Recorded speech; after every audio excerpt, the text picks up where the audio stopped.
So Painted Lady really first started coming around from something that my mother used to call me. My mom wasn't always into the idea of tattoos, and she actually cried when I got my first couple of tattoos. And she would always call me then her Painted Lady.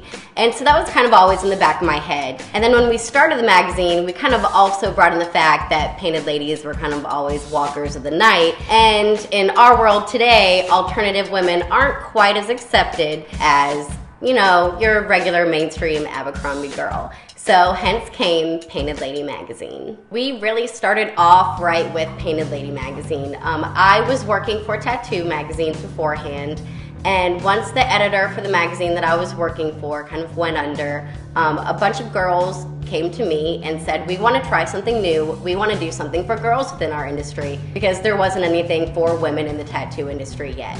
And there really wasn't any kind of alternative women's magazine that was fashion oriented and also lifestyle oriented. So we wanted to come out of the bat and do something just like that.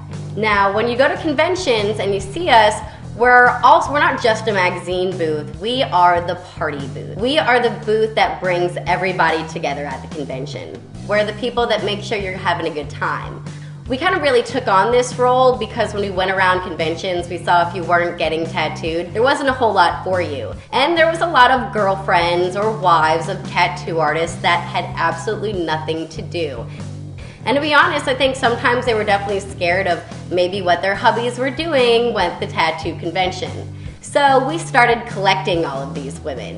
We would go around the conventions. If they were sitting, hanging out, watching their hubby tattoo or get tattooed, we grabbed them up and brought them over to our booth and had a good time. And it kind of gave women a whole new sense of belonging within our industry.